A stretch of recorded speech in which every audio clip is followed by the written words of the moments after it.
Assalamualaikum warahmatullahi wabarakatuh. Sekarang kita akan bahas bab termokimia. Ini bab kedua di kelas 11 ya. Nah, pertama kita akan membahas tentang konsep dasar perubahan entalpi. Nah, di sini ada sebuah kata yang mungkin asing ya. Jadi ada kata entalpi.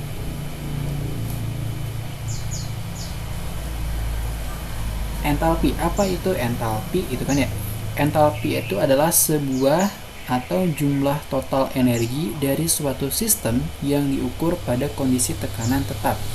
Jadi entalpi itu total energi gitu kan ya. Nah, total energi yang diukur pada keadaan tetap. Nah, sekarang coba kita lihat gambar ini. Ada gambar kegiatan api unggun pramuka. Nah, siapa yang nggak kenal dengan api unggun, kan ya? Nah, salah satu fungsi api unggun itu adalah untuk menghangatkan badan, itu kan ya. Kemudian apa sih itu yang ada atau fenomena yang terjadi pada api unggun ini, gitu kan? Nah, di sini api unggun ini kan bisa memanaskan lingkungan. Nah, hal tersebut menunjukkan panas dari api unggun itu akan berpindah menuju lingkungan sekitarnya. Nah, panas tersebut dalam IPA itu dikenal sebagai kalor. Jadi, panas itu dikenal sebagai kalor. Jadi, dalam IPA itu nggak ada panas dingin. Adanya kalor positif dan kalor negatif. Jadi, kalau misalkan kalor negatif itu disebut dingin, bukan di kita. Nah, panas tersebut disebut kalor. Nah, kalor itu merupakan sebuah bentuk energi. Jadi kalor itu bentuk energi panas gitu lah. Bentuk energi panas. Nah, kalor ini dapat dideteksi dengan menggunakan indikator suhu suatu zat. Jadi semakin tinggi suhu, semakin tinggi kalor yang dimiliki benda tersebut. Bener kan? Kalau makin panas, berarti energinya makin gede juga gitu kan. Nah, pada hukum termodinamika dikenal istilah hukum kekekalan energi yang menyatakan energi tidak dapat diciptakan ataupun dimusnahkan. Jadi energi itu hanya bisa berubah bentuk dari satu ke bentuk yang lainnya. Nah, total energi yang dimiliki oleh setiap benda itu disebut energi dalam atau E. E itu energi dalam. Jadi total energi yang dimiliki oleh setiap benda. Nah, besarnya energi dalam itu tidak dapat ditentukan bila zat tersebut belum mengalami perubahan. Jadi, kalau misalkan benda itu belum mengalami perubahan, energinya tidak bisa diukur. Contohnya kayu bakar ini, dari kayu menjadi arang misalkan. Nah, nanti ada energi yang dikeluarkan itu kan, itu yang akan kita ukur. Nah, kemudian perubahannya dapat kita tentukan sebagai perubahan energi, yaitu delta E yang ini. Delta E sama dengan Q plus W. Artinya Q itu merupakan jumlah kalor sistem dan W itu merupakan kerja. Nah, yaitu merupakan kemampuan untuk melakukan usaha. Jadi delta E itu adalah kalor ditambah usahanya berapa. Hal ini terjadi pada reaksi yang menghasilkan gas contohnya. Nah, sehingga akan mampu memberikan tekanan itu P yang diakibatkan karena perubahan volume.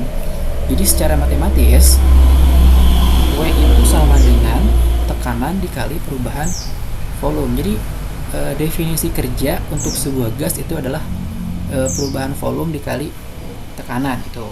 Nah, karena reaksi kimia biasa terjadi pada tekanan tetap dan tidak terjadi perubahan volume, maka nilainya reaksi kimia itu terjadi pada tekanan tetap, P-nya tetap, dan delta V-nya atau perubahan volumenya juga 0 gitu kan. Berarti sehingga W-nya sama dengan 0 juga. Nah, di sini berarti delta E sama dengan Q karena kan W-nya 0 gitu. Nah, pada termodinamika total energi dikenal dengan istilah H. Jadi pada termodinamika total energi itu dikenal sebagai H, entalpi itu kan, yaitu jumlah total energi dari suatu sistem yang diukur pada kondisi tekanan tetap. Nah, kemudian besarnya perubahan entalpi merupakan besarnya nilai kalor yang dimiliki oleh suatu sistem. Sehingga delta H itu bisa didefinisikan sebagai H akhir dikurangi H awal. Jadi entalpi akhir dikurang entalpi yang awal. Jadi energi akhir itu dikurang energi yang awalnya. Itu definisi tentang termokimia lah, termodinamikanya. Sekarang kita akan mempelajari sistem dan lingkungan. Nah, pada saat mempelajari termokimia itu kita harus paham mana yang menjadi pusat pengamatan, mana yang bukan. Nah, segala sesuatu yang menjadi pusat pengamatan itu disebut sistem. Jadi sistem itu pusat yang kita amati, sedangkan segala sesuatu di luar sistem itu disebut lingkungan. Nah, di sini perpindahan kalor dan materi dibedakan menjadi 3 jenis. Jadi ada sistem terbuka, tertutup, dan terisolasi. Coba kita lihat. Nah, di sini ada contoh sistem terbuka, tertutup, dan terisolasi. Pada sistem terbuka, ini ada kemungkinan terjadinya perpindahan energi dan materi. Jadi energinya bisa keluar, jadi panasnya bisa kita rasakan, dan uap airnya bisa keluar. Itu sistem terbuka. Kalau sistem tertutup, energinya bisa kita panaskan, bisa kita rasakan, tetapi materinya itu nggak keluar, jadi airnya menguap balik ke bawah. Itu sistem tertutup. Jadi yang berpindah hanya energi. Nah, kalau sistem terisolasi itu tidak ada perpindahan energi maupun materi. Tidak ada perpindahan energi maupun materi. Nah, kemudian jenis-jenis reaksi berdasarkan perubahan energi. Jadi ada reaksi eksoterm dan nanti ada reaksi endoterm. Nah, dari kebahasaan dulu kita belajarnya. Ekso itu artinya keluar. Term itu artinya panas. Berarti eksoterm adalah reaksi yang mengeluarkan panas. Nah, bisa dilihat di sini ada sebuah perumpamaan. Sistemnya 55 derajat Celcius dan suhu lingkungan 27 derajat Celcius. Otomatis tanda panah ini adalah aliran panasnya. Jadi panasnya panasnya mengarah ke lingkungan. Jadi sistem memberikan panas terhadap lingkungan, atau suhu sistem lebih tinggi daripada suhu lingkungan. Nah, untuk mempelajari delta H-nya, delta H itu kan tadi H akhir dikurangi H awal. Nah, kalau sistem eksoterm, delta H-nya itu sama dengan kurang dari 0 lah, atau bertanda negatif. Jadi eksoterm itu tanda delta H-nya adalah negatif, karena dia memberikan panas gitu kan. Negatif itu tandanya memberi panas ke lingkungan. Dengan demikian, pada reaksi eksoterm misalnya nilai perubahan entalpi bertanda negatif. Nah, ciri-ciri eksoterm terjadi pada reaksi yang mengalami kenaikan suhu. Jadi, sistem mengeluarkan panas ke lingkungan, itu eksoterm, dan delta H-nya, nah delta H akhir dikurang awal. Jadi delta H, nah ini kan ada 27 derajat Celcius sama 55 derajat Celcius.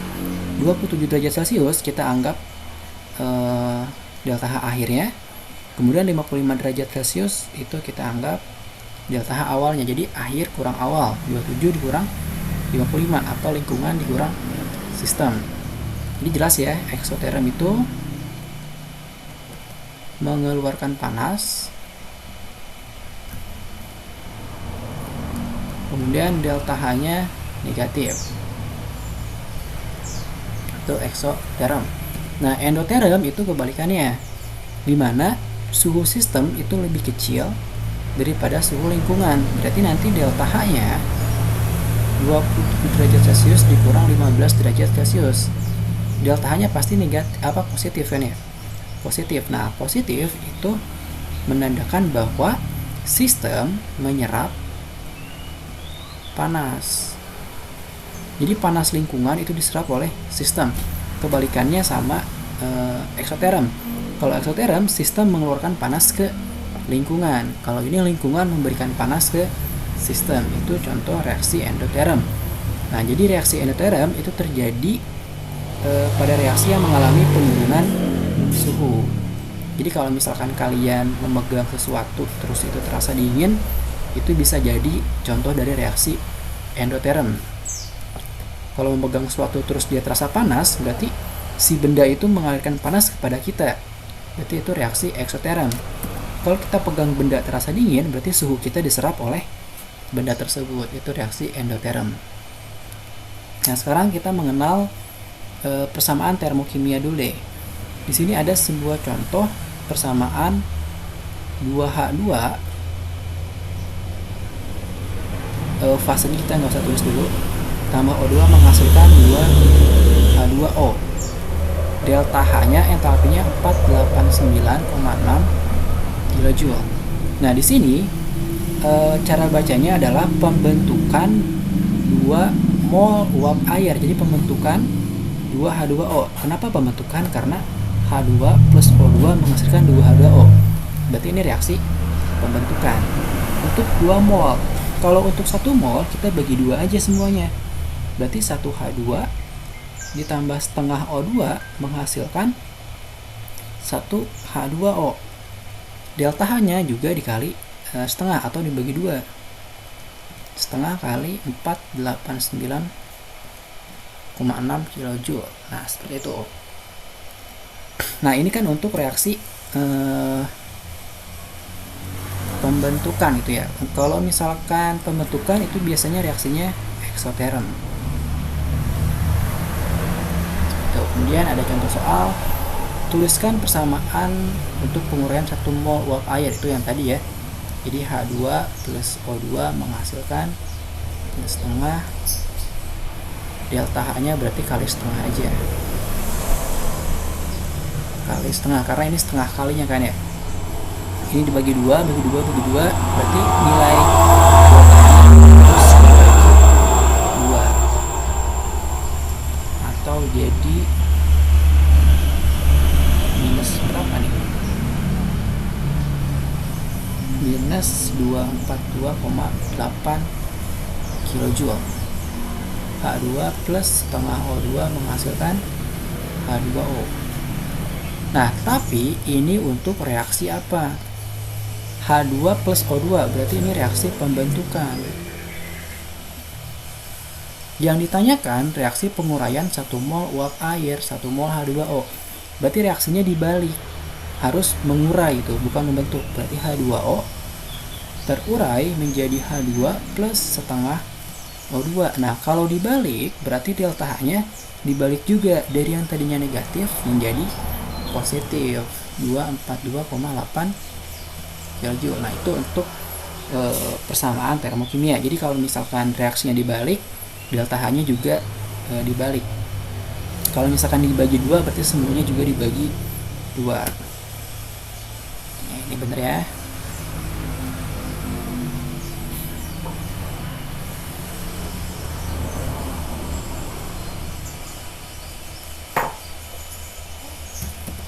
Oke, kemudian diagram tingkat energi. Nah, misalkan ada diagram tingkat energi, H2O menjadi H2, delta H-nya positif. Berarti kalau positif, delta H-nya itu kan berarti H akhir dikurang H awal. Nah, H akhirnya si H2O liquid, ya kan? H2O liquid berarti, nah, kelihatan nggak? Misalkan ini 8, ini 2. Nah, lihat, H akhirnya 8 dikurang H awalnya 2. Ini H ya. Berarti delta H-nya sama dengan 6 kJ. Ini 6,1 ya. Ya, ada koma-komanya lah. Nah, berarti ini reaksi endoterm. Karena positif nilainya, ya kan? Jadi ini cara membaca diagram energi. Jadi lihat dulu panahnya kemana, berarti ini reaktan, ini produk. Nah, produk dikurang reaktan itu harus positif, berarti si produk itu harus ada di atas, reaktan di bawah, dan panahnya menuju ke atas. Beda sama eksoterm. Nah, di sini eksotermnya minus karena H2O-nya ini bertindak sebagai reaktan, ini bertindak sebagai produk. Kalau misalkan ininya masih sama 8 terus ininya 2, berarti delta H-nya H produk atau H akhir dikurang H reaktan. Berarti H produknya berapa? 2 dikurang H reaktannya 8, berarti minus 6. Berarti ini reaksinya eksoterm. Berarti kalau dia ke bawah itu eksoterm karena mengalami penurunan. Kalau dia mengalami kenaikan itu reaksinya endoterm. Nah, sekarang coba kita lihat yang soalnya. Nomor 1, manakah reaksi yang terjadi secara endoterm?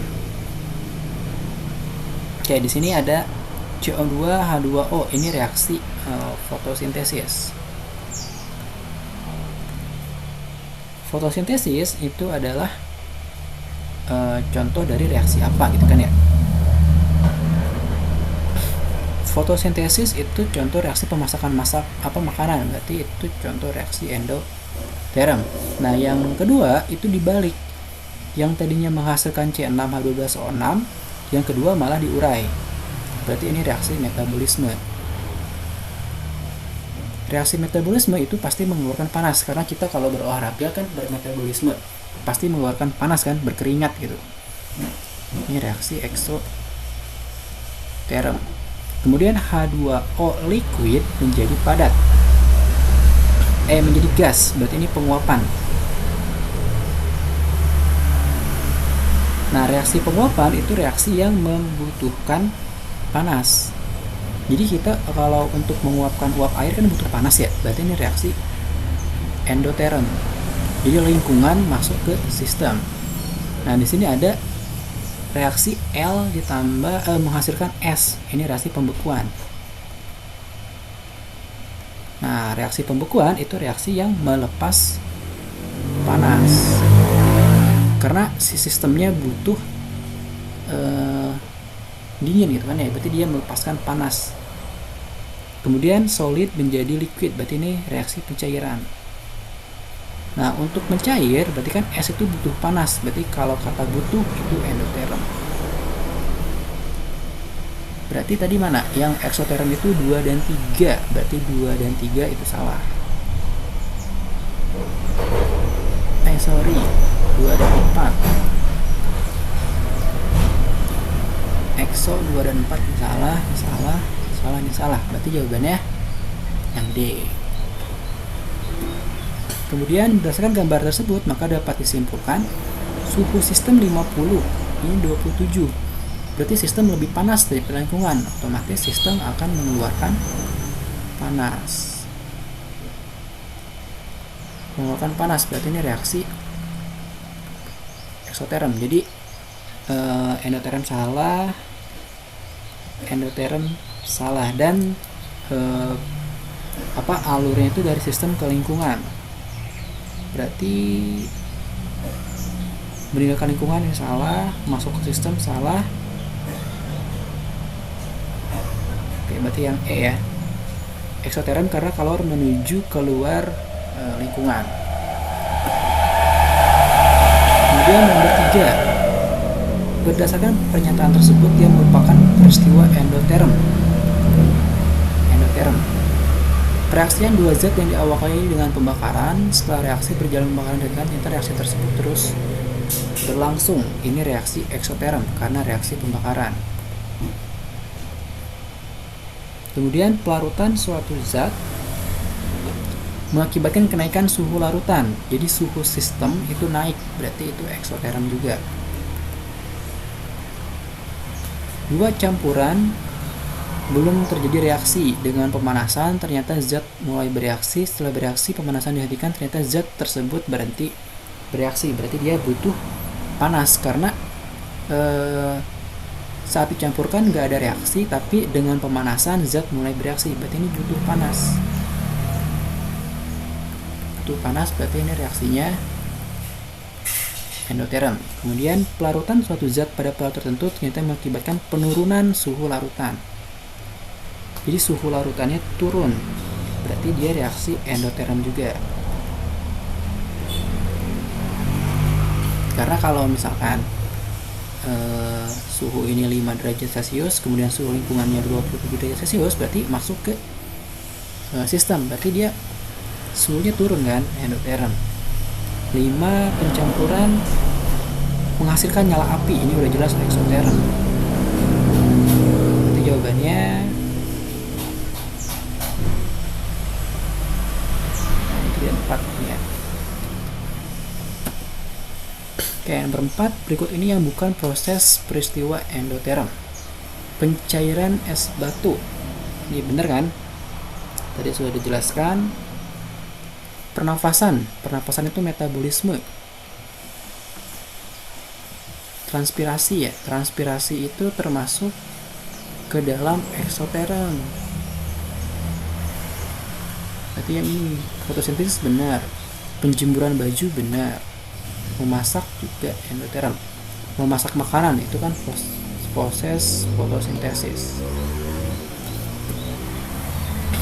Nomor 5, pada proses pembuatan es batu dalam freezer, air wujud cair berubah menjadi padat. Jadi H2O liquid berubah menjadi H2O solid. Berarti ini reaksinya apa nih? Liquid solid. Membeku, berarti membeku itu reaksi eksoterm. Endo salah, yang salah. Nah, eksoterm itu berarti karena kalor air keluar menuju freezer. Nah, ini benar. Karena freezer itu lingkungannya, kemudian ininya sistemnya.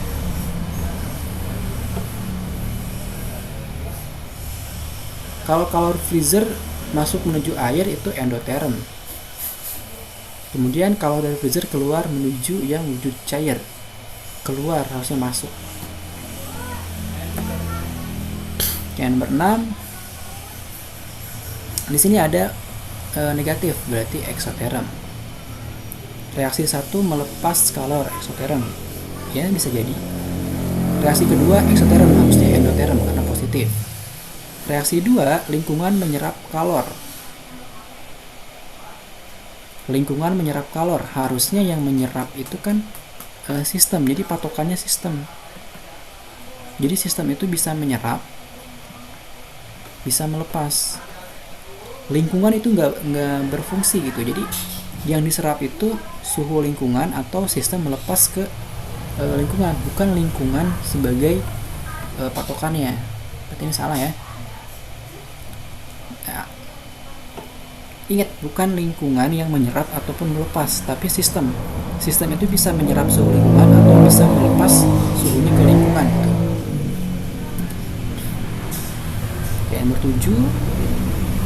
Di sini ada reaktan, ada produk. Misalkan produknya 2, reaktannya 8. Berarti delta H-nya H produk dikurang H reaktan. H produknya 8. 2. H reaktannya 8. Berarti 2 kurang 8 min 6. Minus itu berarti menghasilkan atau jenisnya eksoterm.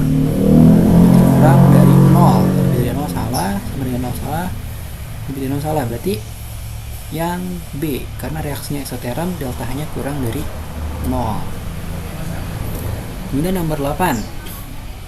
Sekelompok praktikan melakukan percobaan dengan mencampurkan kristal barium hidroksida. Oke. Nah, ini ada pengamatannya.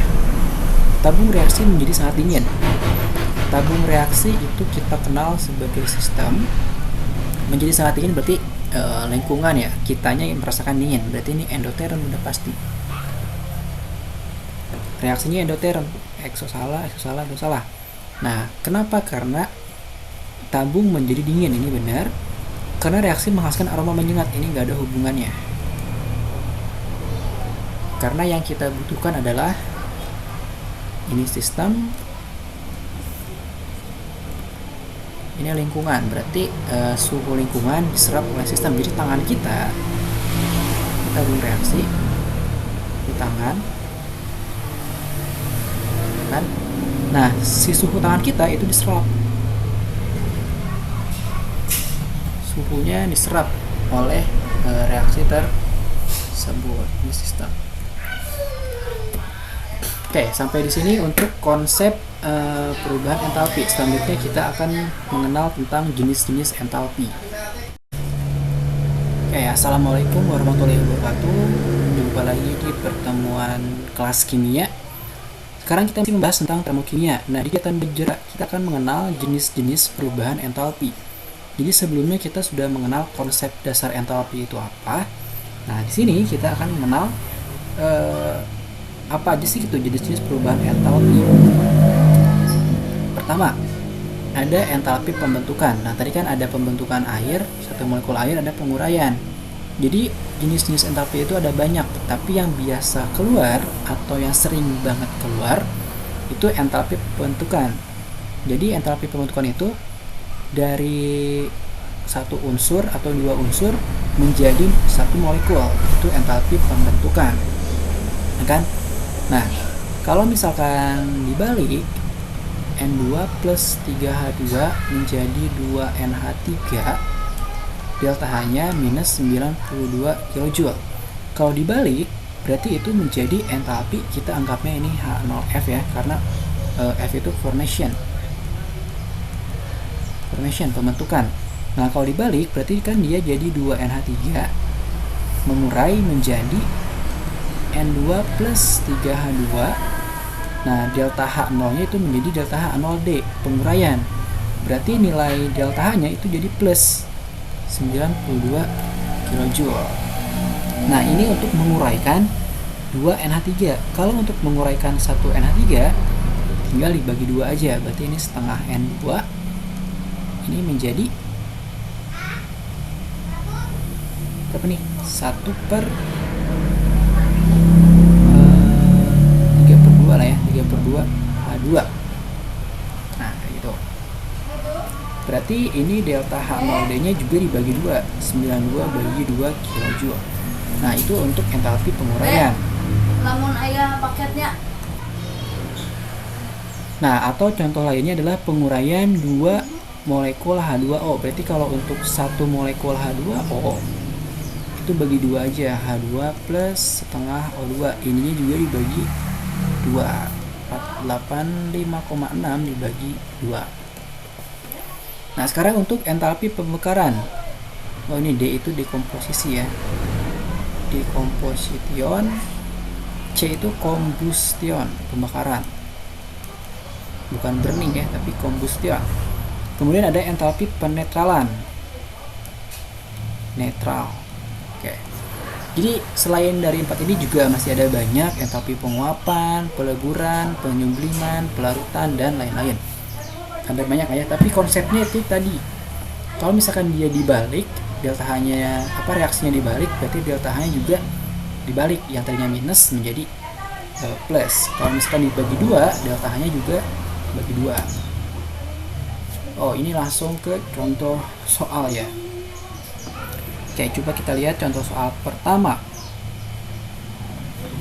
Berdasarkan data tersebut, maka delta H0C pembakaran adalah sebanyak berapa? Mana nih yang ini ya?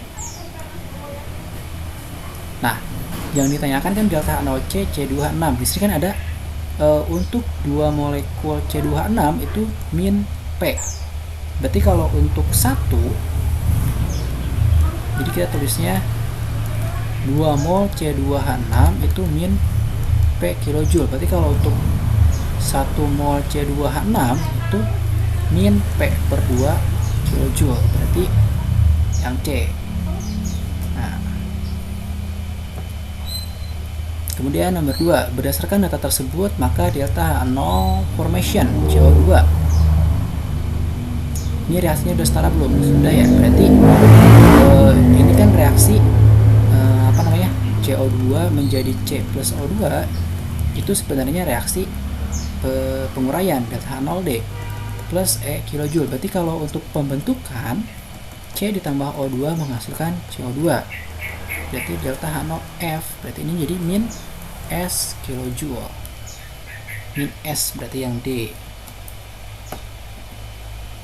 Kemudian nomor 3, besarnya perubahan entalpi penguraian standar gas. Penguraian.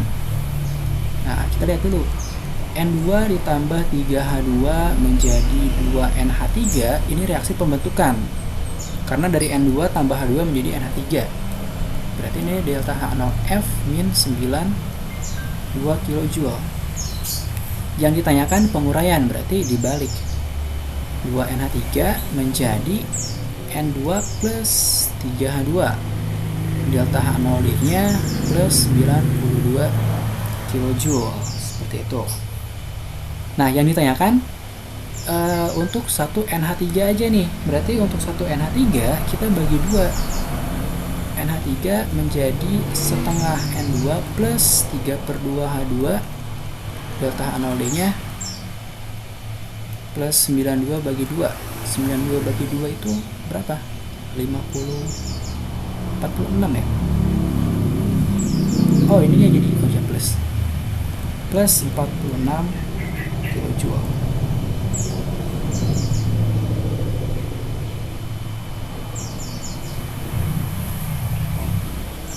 Oh, tidak. Salah. Yang ditanyakan penguraian, ini sudah reaksi penguraian belum? Oh, enggak, benar. Berarti plus 46, benar ya.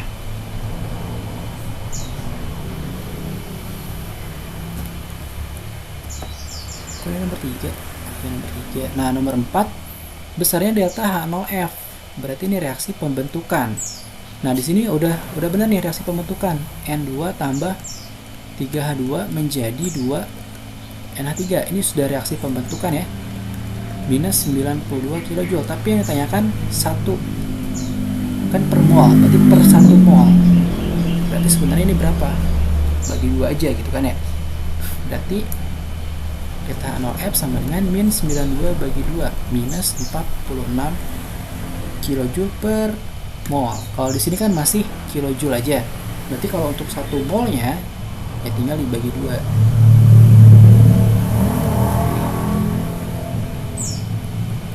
Kemudian nomor 5, diketahui perubahan entalpi pembentukan standar.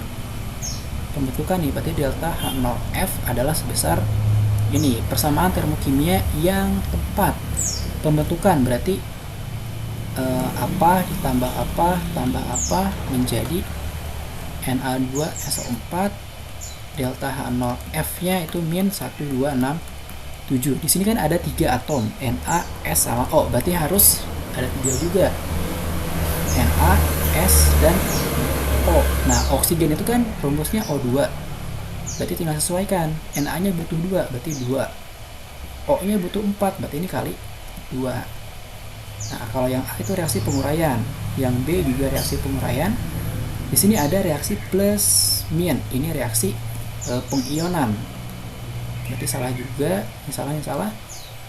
Nah, sekarang SO2. Nah, sedangkan reaksi pembentukan itu harus dari satu unsur-unsurnya. Dari atom atau unsur. Kalau SO2 itu molekul, berarti yang benar yang E. Ya. Cuma 5 ya. Nah, jadi kita di sini akan belajar tentang konsep dasarnya dulu, kemudian jenisnya dulu. Setelah kalian memahami konsep dan jenis-jenis perubahan entalpi, selanjutnya kita akan belajar tentang penghitungan entalpi. Jadi kita dari tadi pertemuan 1, pertemuan 2 itu belum menghitung apapun kan, hanya memahami konsepnya dan memahami perubahannya gitu. Nah, nanti di pertemuan selanjutnya kita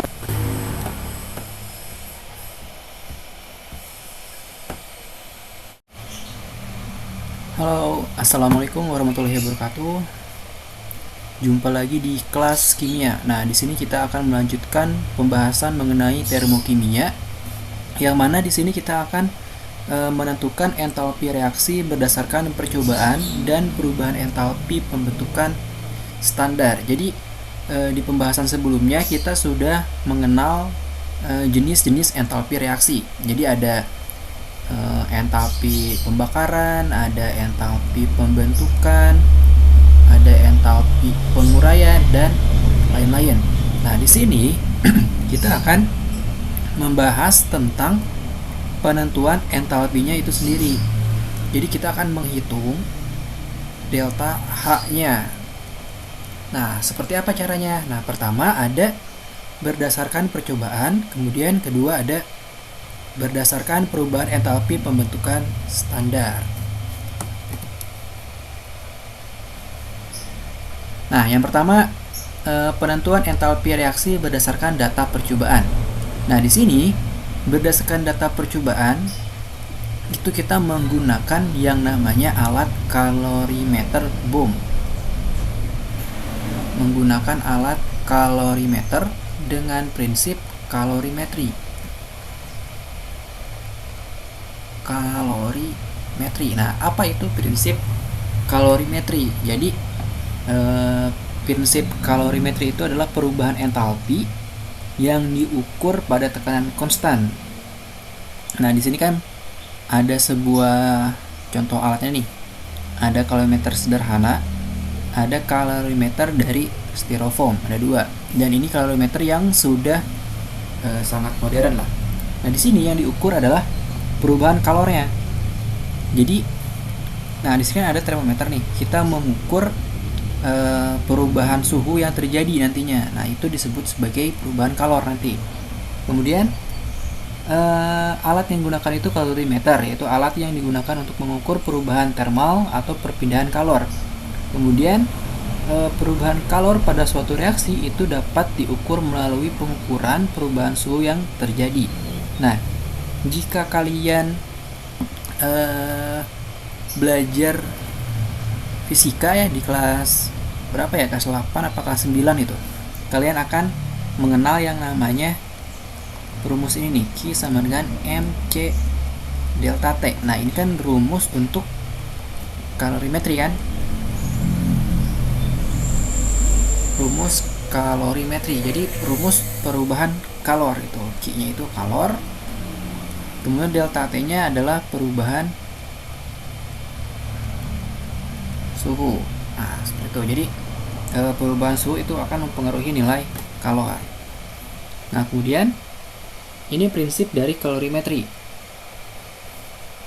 Menurut asas Black, yaitu definisinya ini ya, kalor yang lepas, Q lepas sama dengan Q terima. Itu prinsip asas Black. Kemudian rumus yang digunakan untuk kalorimetri itu Q sama dengan MC perubahan suhu, atau ini untuk Q larutannya. Nah, sedangkan untuk Q kalorimeter, jadi kan tadi ada dua nih. Nah, ada larutannya, jadi kalor larutan, kemudian ada juga bendanya gitu kan. Jadi dua-duanya punya kalor. Nah, di sini Q kalorimeter itu C besar dikali delta T. Nah, bisa dilihat ini Q-nya jumlah kalor, kemudian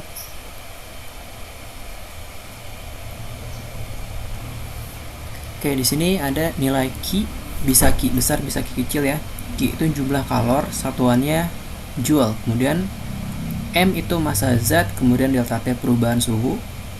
Ini derajat Celcius ya, atau dalam Kelvin. Kemudian C kecil itu kalor jenis larutan, dan C besar itu kapasitas kalor. Nah, ini yang digunakan di kalorimetri. Kapasitas kalor. Nah, kalau di sini kita pakainya kalor jenis. Oke. Nah, di sini Q reaksi. Jadi Q total ya, Q total. Ini tanda minus, artinya sistem mengeluarkan kalor. Sistem melepas kalor. Jadi artinya eksoterm reaksinya. Kemudian Q larutan, Q yang pertama, Q ini di jumlah, itu Q reaksi. Tapi biasanya Q kalorimeter itu diabaikan. Nah, sekarang Contoh soalnya, sebanyak 4 gram natrium hidroksida. 4 gram natrium hidroksida NaOH yang dimasukkan ke dalam kalorimeter yang berisi 400 ml air. Ternyata larutan hasil reaksi mengalami kenaikan 10 derajat. Nah, massa jenis airnya 1 gram per mili. Dan kalori jenis larutan 4,2 joule gram per derajat Celcius. Nah, lihat ininya ya, satuannya. Di sini satuannya gram. Berarti massanya juga harus dalam bentuk gram. Oke, kemudian satuan ininya derajat Celcius. Berarti kenaikan suhunya juga harus dalam bentuk derajat Celcius. Sekarang kita lihat dulu massa airnya. Nah, massa air 400 mili, berarti untuk mencari massa air Rho dikali V. Nah, Rho-nya itu kan 1 gram per mili. Kemudian volumenya 400, berarti 400 gram. Oke, delta T-nya udah ada. Tinggal masukkan langsung ke dalam rumus. Nah, 400 dikali 4,2 kali 10. Nanti akan didapatkan Q-nya 16,8 kJ. Jadi ini diubah ke dalam kilojoule. Nah, yang ditanyakan perubahan entalpi pelarutan natrium hidroksida, itu kan asumsikan massa larutan hanya massa air.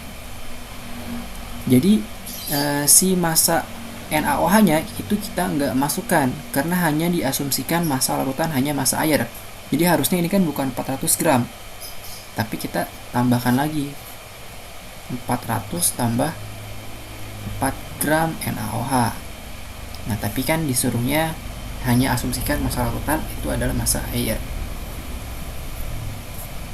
Nah, itu penentuan untuk kalorimeter. Nah, nanti ada lagi rumusnya. Ini kan hanya untuk mencari Q. Nah, nanti bisa mencari delta H. Delta H itu min Q per N.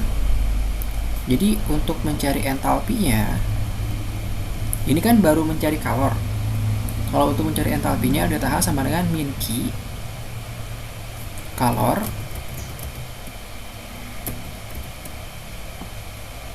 jadi nanti joule atau kilojoule per mol satuannya.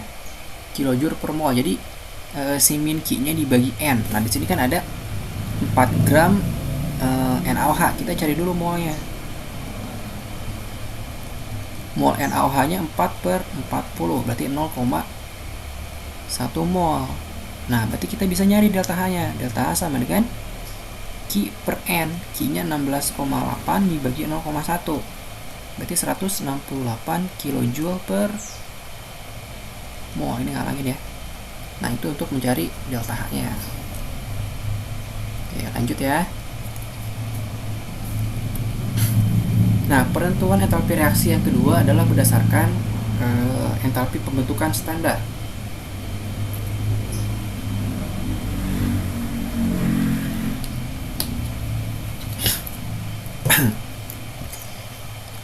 Jadi rumusnya untuk menentukan entalpi delta H, kita bisa memakai rumus pembentukan entalpi standar. Nah, lihat di sini.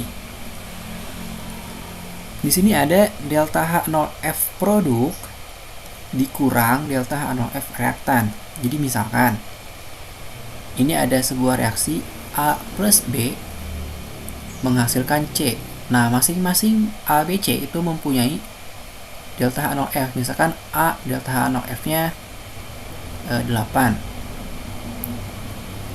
Kemudian delta H0F si B itu 10 kilojoule ya, kilojoule per mol. Kemudian delta H0F si C itu misalkan 12 kilojoule per mol. Nah, berapa delta H-nya? Nah, rumusnya kan delta H0F produk dikurang reaktan. Nah, di sini produknya siapa? Si C. Berarti nanti delta H0F si C dikurang reaktan. Reaktannya A dan B ditambah, berarti dikurang delta H0F A ditambah delta H0F si B. Berarti 12 dikurang 8 plus 10. Berarti nanti hasilnya berapa? 12 dikurang 18 sama dengan min 6 kilojoule per mol. Nah, itu rumus sederhananya ya untuk entalpi pembentukan standar. Nah, di sini di contoh soalnya ini ada reaksi. Nah, di contoh soalnya diketahui perubahan entalpi pembentukan standar. Tentukan entalpi pembakaran metanol CH3OH. Nah, kalian harus sudah bisa mereaksikan dulu nih. Pembakaran etanol itu pasti melibatkan O2. Jadi ini reaksinya kita tulis dulu. Kemudian jangan lupa setarakan. Nah, setelah itu masing-masing dari sini kan punya delta H0F kan, CO2 punya delta H0F, H2O punya, O2 itu tidak punya karena dia unsur, CH3OH punya. Nah, berarti tinggal dimasukkan ke rumus ini, delta H0F produk berarti CO2 ditambah 2 kali H2O berarti nanti dikali 2 H2O nya. Nah, ini 2 dikali 286 dikurang reaktan. Nah, reaktannya kan CH3OH. Kan CH3OH berapa? Minus 238. Minus 238 ditambah 3/2 mol O2. O2 tidak punya data entalpi pembentukan. Nah, kemudian tinggal dihitung. Nah, dapat delta H-nya minus 726,9 kJ. Nah, kemudian tentukan jumlah kalori yang dibebaskan pada pembakaran 8 gram metanol. Nah, ini cari molnya dulu. Nah, metanol itu kan CH3OH. MR-nya itu berapa? C itu kan 12 ditambah H itu 1. Ini ada 4 H-nya, berarti tambah 4. O itu AR-nya 16. Oke, berarti totalnya berapa nih? 32 gram per mol. Nah, masanya 8 gram. Berarti mol CH3OH-nya 8 dibagi 32 seperempat ya, 0,25 mol. Nah, yang ditanyakan maka kalori yang dibebaskan.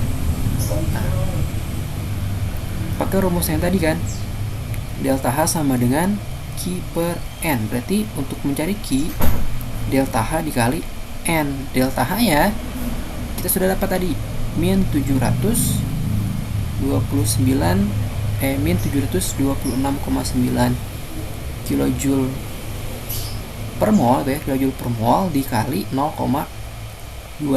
Nah, nanti dapat hasilnya minus 181,725 kilojoule. Nah, jadi jelas ya, ada 2 cara. Nah, tapi di pertemuan selanjutnya nanti ada cara yang lain. Kita belajar cara kalorimetri dan belajar dengan cara perubahan entalpi pembentukan standar. Oke, kalau sudah jelas, mari kita bahas latihan soal.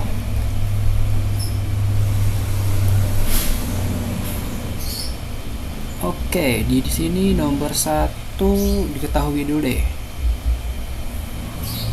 30 gram urea, MR-nya 60, dimasukkan ke dalam kalorimetri yang berisi 500 ml air. Dari hasil pengamatan termometer menunjukkan terjadi perubahan suhu di mana suhu awal 28 menjadi 21. Oh, suhunya turun. Bila massa larutan dianggap hanya massa air. Nah,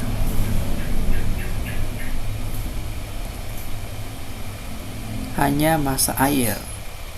Kemudian besarnya perubahan entalpi pelarutan urea dalam satuan kilojoule per mol. Kita tulis dulu. Massa airnya kita berapa nih? Massa airnya 500 ml dikali 1 gram per mili, berarti 500 gram.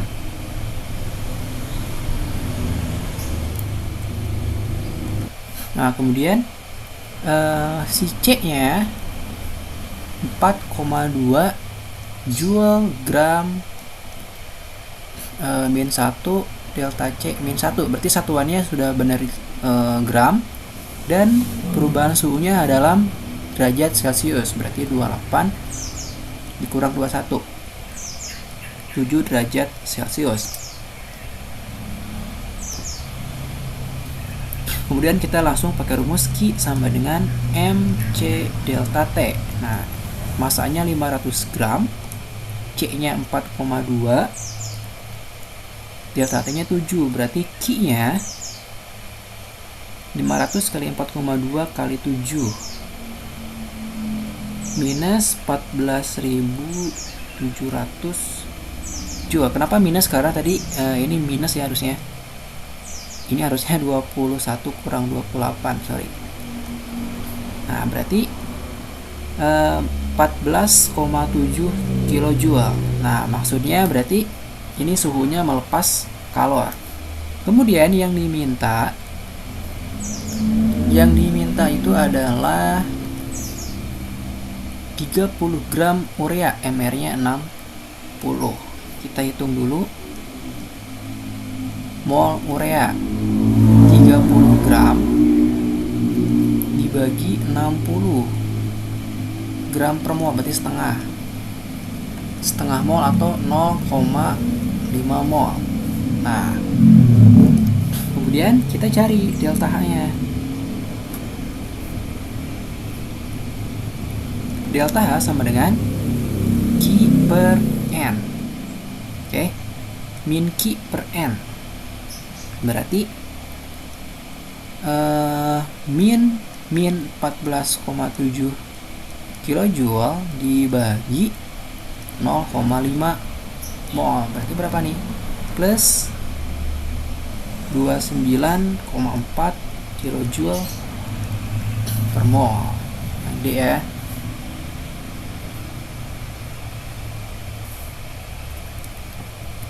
Kemudian nomor 2. Caranya sama ya, kita cari dulu. Ini caranya sama. 4 gram, kita cari Q-nya dia langsung. Masanya 500 mili, berarti 500 gram dikali 4,2 joule gram per derajat Celcius. Kemudian perubahan suhunya mengalami kenaikan 8 derajat Celcius dari mula-mula, berarti 8 derajat Celcius. Kemudian ini kan mengalami kenaikan, bukan penurunan, berarti ini ya plus. Berarti Q-nya kita kalikan semua, plus 16.800 joule atau plus 16,8 kilojoule. Sekarang cari mol natrium hidroksidanya. 4 gram dibagi 40, 0,1 mol. Nah, berarti delta H-nya min Q per N, min plus 16,8 kilojoule per 0,1 mol. Berarti min 168 kilojoule per mol. Yang E. Nomor 3. Ini delta H sama dengan sigma delta H0F produk dikurang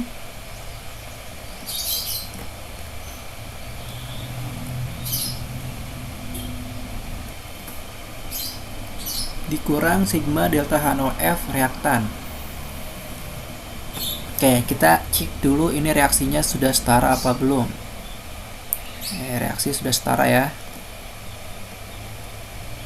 Nah, sekarang yang dikuningin ini. Nah, ini reaktan ya, apa produknya? Berarti delta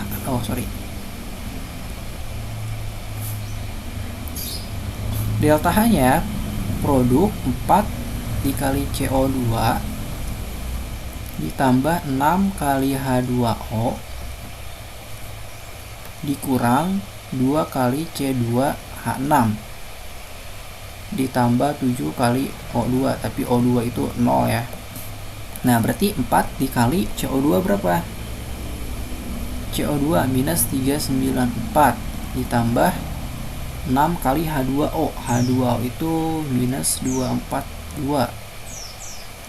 Kemudian dikurang 2 kali C2H6. C2H6-nya min 84,7.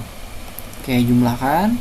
Ini totalnya jadi minus 1000 ya, 1576. Ini jadi minus 1452. Ini minus 169,4. Nah, berarti totalnya minus 2858,6 kilojoule. C. Coba dihitung ulang ya. Kemudian nomor 4.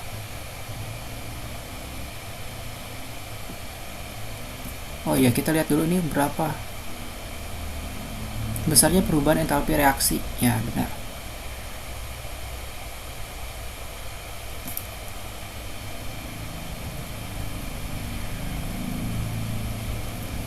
Kemudian ini caranya sama, berarti ini sudah setara apa belum? Sepertinya sudah, ini sudah setara. Berarti nanti 4 kali CO2, ini H2O, ini 2C2H2, ini 5O2. Sama nggak sih? Oh, beda ya. Beda. Berarti delta H 4 kali CO2 ditambah 2 kali H2O dikurang 2 kali C2H2. Nah, 4 kali CO2 berarti 4 kali min 394 ditambah 2 kali H2O itu min 242 dikurang 2 kali plus ya, plus 52. Oke, nanti kalian jumlahkan. Nanti dapat hasilnya harus 2164 kilojoule. Oke. Nah, sekarang di sini ada 5,2 gram C2H2. Berarti kita cari molnya dulu. Massa C2H2 dibagi MR C2H2. Massanya 5,2 gram. MR ini kita lihat dulu. MR C2H2 12 kali 2 ditambah 2 berapa nih? 26. Berarti 5,2 dibagi 26 itu 0,2 mol. Nah, besarnya perubahan entalpi reaksi kita cari dulu. Berarti Q sama dengan delta H kali N ya. Ini kan kilojoule per mol, berarti minus 2164 kilojoule per mol dikali delta N-nya N-nya 0,2 mol, berarti minus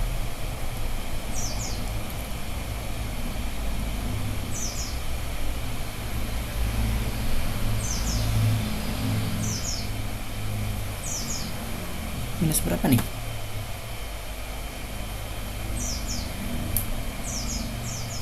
Oh enggak, ini 0,1.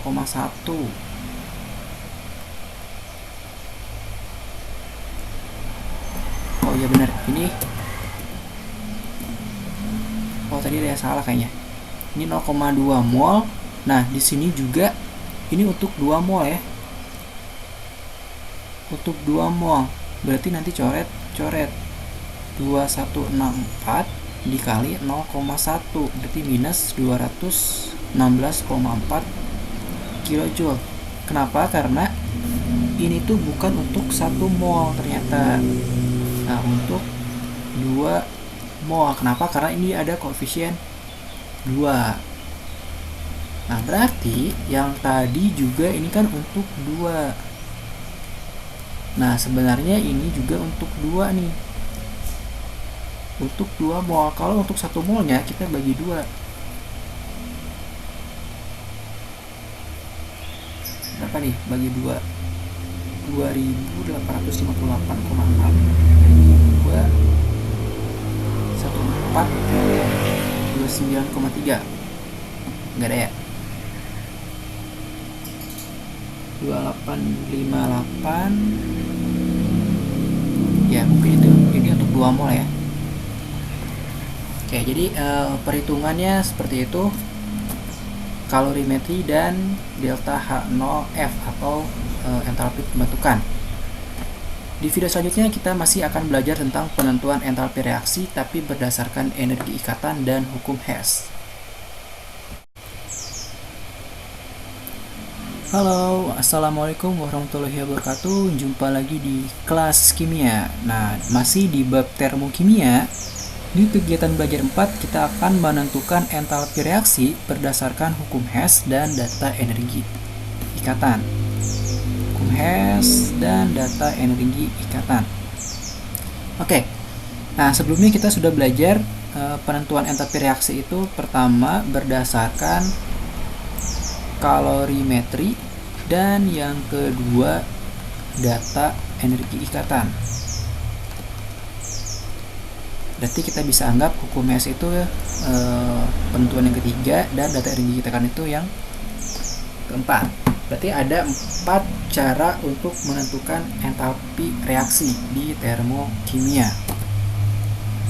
Oke, langsung saja berdasarkan hukum Hess. Nah, di sini setiap reaksi, ini reaksi A untuk menjadi D itu katanya tidak langsung A ke D, jadi bisa A ke B dulu. Jadi reaksinya bisa A ke B, bisa A ke C dulu, atau A ke D. Nah, seperti itu. Tapi nanti setiap jalurnya itu punya delta H masing-masing. A ke B, kemudian B ke D, kemudian C ke D. Jadi ada 5 jalur. Nah, setiap jalur itu punya delta H masing-masing. Delta H1, delta H2, delta H3, delta H4, delta H5.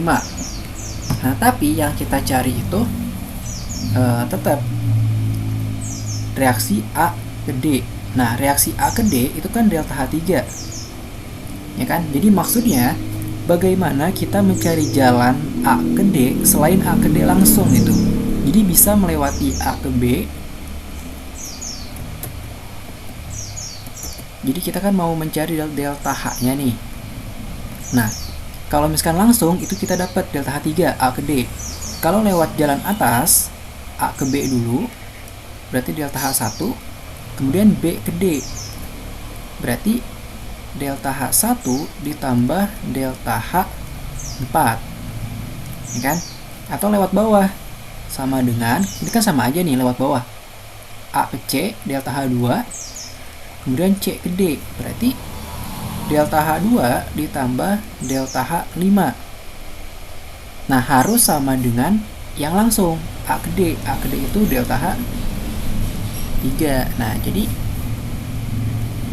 itulah hukum Hess. Jadi semua jalan itu harus sama. Jadi A ke D harus sama dengan A ke B, B ke D. A ke D harus sama juga dengan A ke C, C ke D. Nah, itu hukum Hess. Tapi sebenarnya di sini tuh bukan A, B, C gitu, tapi sebuah reaksi nantinya. Nah, contohnya nih. Di sini ada contoh soal, misalkan delta H1-nya min 35, delta H3 min 75, delta H2 plus 15, delta H4 R. Dan panahnya juga lihat. Di sini kan panahnya semuanya menuju ke D. Berarti ya tinggal ditambah. Kalau misalkan panahnya ada yang kebalik kayak gini, berarti itu dikurang nantinya. Nah, berarti di sini tentukan R. Nah, kita mau mencari R ya. P ke Q itu kan min 35.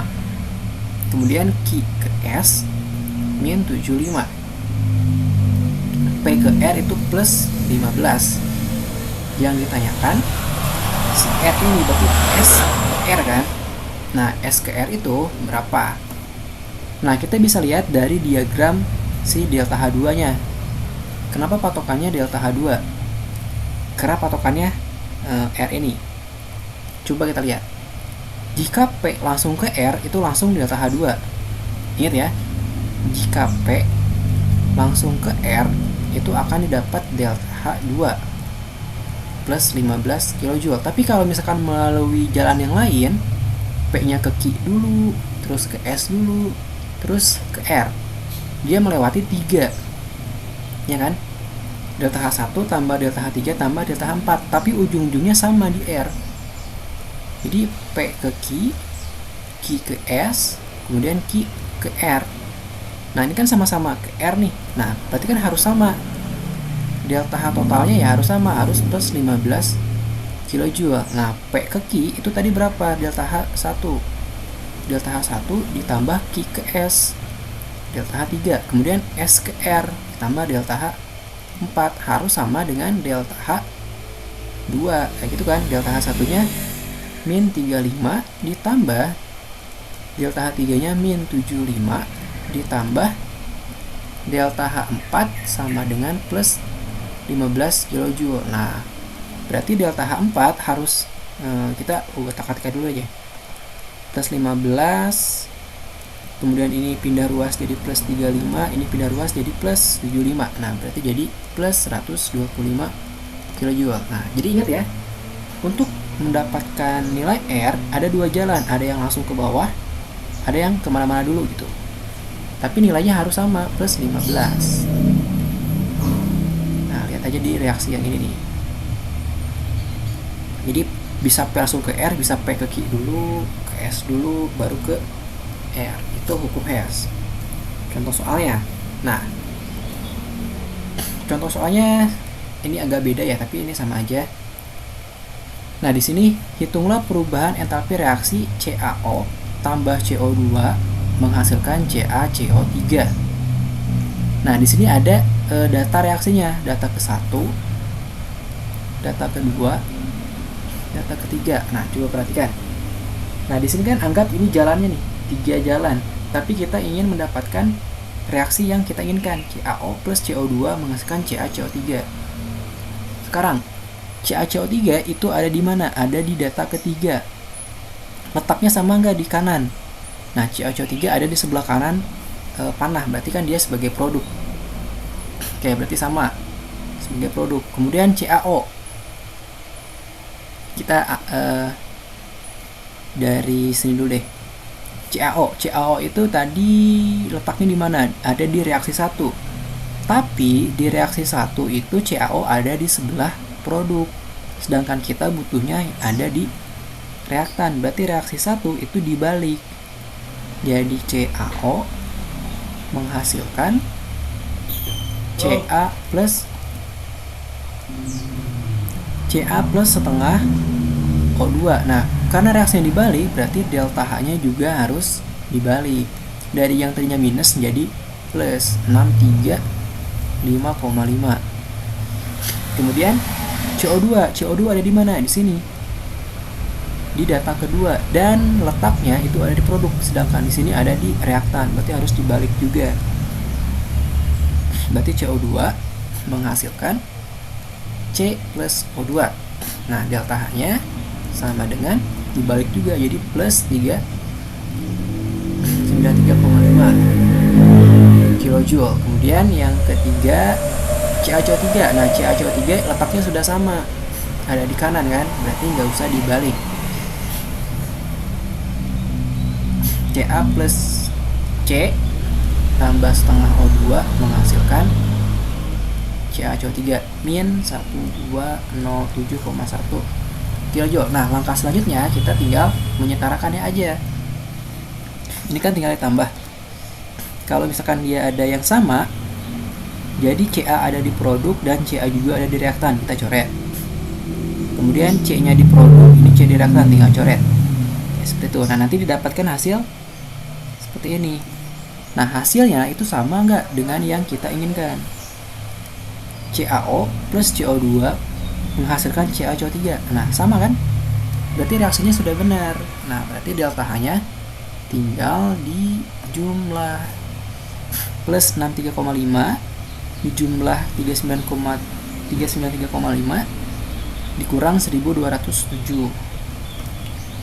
Kemudian Kemudian ada lagi nggak? Oke, itu hukum Hess ya. Jadi kalau misalkan ada data juga, misalkan di sini kan CaCO3-nya sebanyak 1.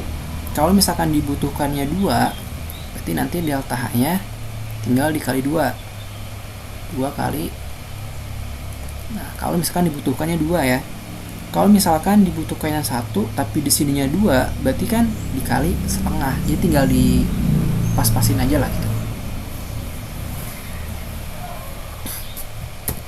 Kemudian yang keempat berarti ya, ini bukan yang kedua, yang keempat, penentuan entalpi reaksi berdasarkan data energi ikatan. Jadi kita langsung aja kayak gini nih. Misalkan ada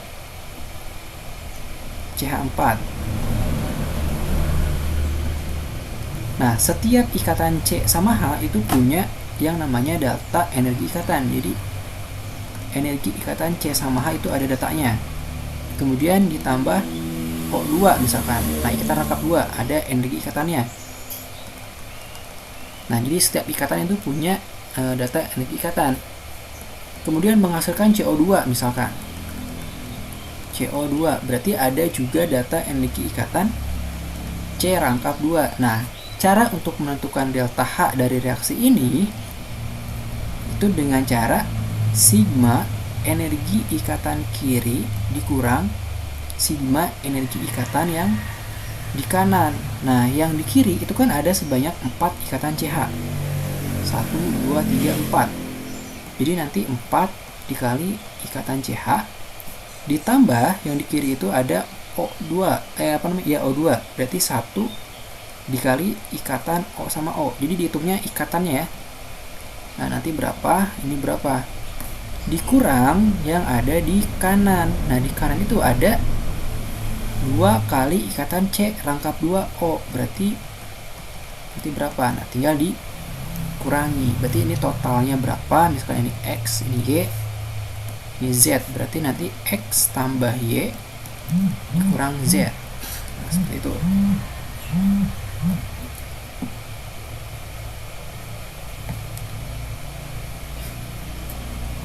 Contoh soalnya.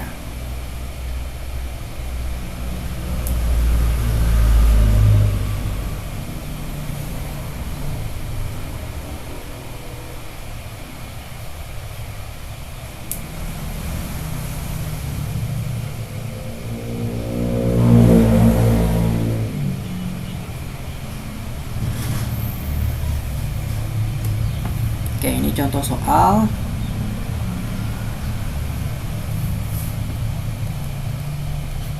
Ya. Nah, di sini ada C2H2 ya, C2H4 ditambah H2 menghasilkan C2H6. Jadi kalian harus bisa menggambarkan bentuk atau struktur molekulnya terlebih dahulu. Nah, C2H4 itu ada sebanyak, kita gambarnya gini nih.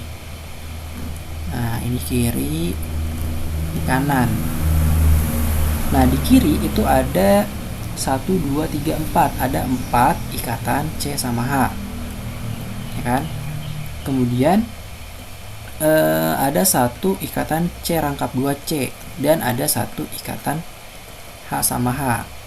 Kemudian di kanan itu ada 1, 2, 3, 4, 5, 6. Ada 6 ikatan C sama H. Nah, ini kan ada yang sama nih. Nanti kan dikurang. Kiri kurang kanan. Ini C sama H sama. Berarti 4 kurang 6. Berarti ini tinggal 2. Seperti itu. Kemudian ini tinggal dimasuk-masukkan aja. C rangkap C itu ini kan udah habis ya. C rangkap 2C 607. H rangkap 1H 436. Ini 2 kali CH. CH itu 4115. Ini hasilnya berapa? Ini hasilnya nanti berapa? Oh, dan ada lagi satu lagi ya, 1 ikatan rangkap C sama C. Nah, ini udah ada di sini nih. Yang ini hasil dari yang kiri 1403, yang ini hasil dari yang kanan 1178. Sudah, jadi C2H4 delta H-nya min 135 kJ. Oke, silakan dibaca lagi.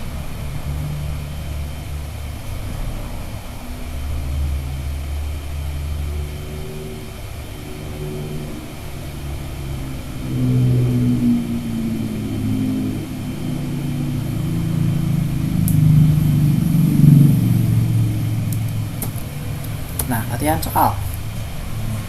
Di sini ditentukan, kayak kita analisis dulu nih. Besarnya nilai delta H3 B ke D ya. Nah, lihat alurnya. Berarti kita patokannya si D-nya. Nah, si D kan. A ke C ke D itu sama aja dengan A ke C ke D itu harus sama dengan A ke B ke D, bener kan? Nah, A ke C itu ada delta H2. Biar nggak ambigu, kita ganti warna aja. Ini delta H2 kan? Delta H2 ditambah C ke D,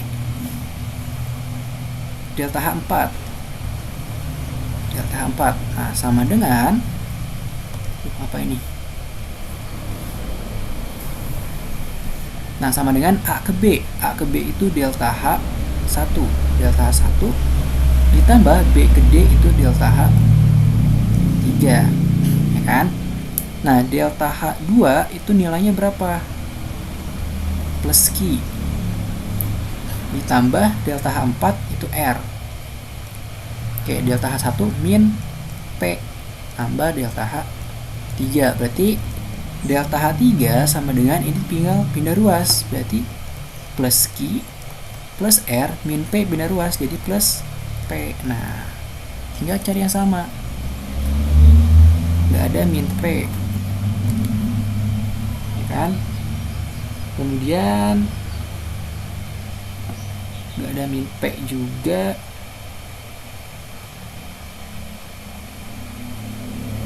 Nggak ada min Q.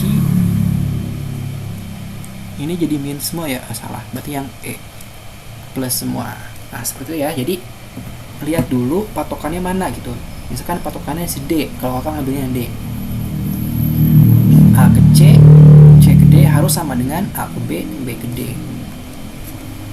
Oke, kemudian besarnya delta H untuk perubahan S menjadi uap air. Nah, kalian harus tahu dulu reaksinya. S itu kan H2O solid, H2O padat menjadi uap air. Berarti H2O uap air itu apa? Gas. Nah, sekarang lihat datanya ada di mana. Yang solid itu datanya ada di data ketiga. Ini kan. Dan terbalik, harusnya kita butuhnya di reaktan, sedangkan ini di produk, berarti dibalik. Lihat data ketiga ya. 1, 2, 3. Data ketiga kita balik. H2O solid menjadi H2O liquid. Nah, delta H-nya ingat dibalik juga. Jadi plus 1,40.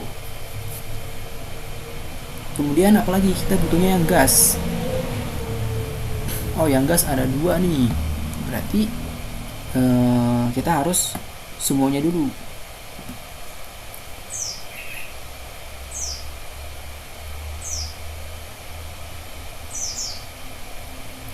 Oke, coba kita lihat untuk data yang gasnya itu kan butuhnya di sebelah kanan. Yang ini ya kanan. Berarti yang data pertama kita balik menjadi H2 gas plus setengah O2 gas menjadi H2O gas. Oke, delta H-nya ingat dibalik juga jadi minus 57,8. Oke, yang ketiga berarti satu lagi nih, yang kedua harus diapain? Di sini kan ada liquid. Nah, liquidnya nggak ada di persamaan reaksi, berarti harus dicoret. Berarti kalau yang di kanan harus dicoret sama yang sebelah kiri. Berarti ini sudah pas ya di situ. H2O liquid menjadi H2 gas plus setengah O2 gas, delta H-nya plus 68,3. Nah, kita tinggal jumlahkan. Di sini H2O liquid sama yang atas.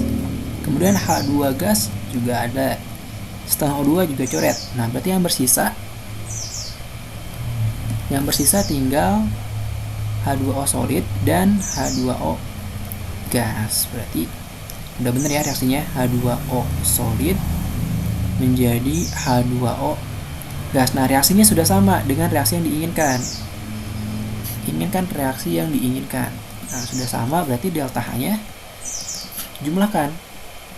Plus 1,40 dikurang 57,8 ditambah 68,3. Berapa nih? 11 ya. Plus 11,9 kilokalori. Ini yang A. Kemudian yang nomor 4. Berdasarkan diagram di atas, hubungan delta H1, delta H2, dan delta H3. Ingat, lihat. Ini semuanya ke bawah. Delta H1, delta H2, delta H3. Berarti kita bisa jalurnya itu semuanya ke bawah gitu. Berarti delta H3 itu sama dengan dua-duanya ke bawah. Berarti delta H1 ditambah delta H2. Kalau misalkan ada yang ke atas gitu satu, berarti dia berlawanan kan? Berarti dikurang nanti. Misalkan seperti ini. Ini ke atas, ini ke bawah, ini ke bawah. Ini delta H3 misalkan. Berarti delta H3 itu berlawanan. Delta H1 min delta H2 itu misalkan. Misalkan ya, tapi yang dicanyakan buat itu. Nah, berarti ya ini delta H3 sama dengan delta H1 plus delta H2 yang D. Cukup mudah ya. Kemudian nomor 4. Perubahan entalpi reaksi C3H6 plus H2 menghasilkan C3H8. Kita gambarkan dulu. Nah, ini pentingnya kalian belajar hidrokarbon kemarin. C3H6 itu senyawa alkena, C3H8 itu alkana. Kalau digambarkan akan ada satu ikatan rangkap 2 di sini.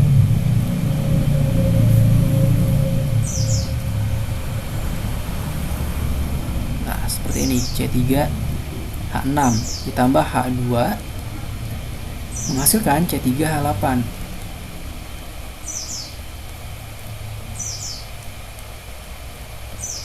Nah, kemudian kita tulis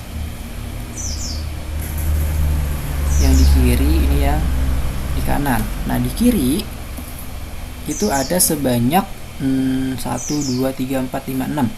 Ada 6 ikatan C sama H. Kan, kemudian ada satu ikatan C rangkap 2C. Kemudian ada satu ikatan C sama C rangkap 1. Kemudian ada satu ikatan H sama H.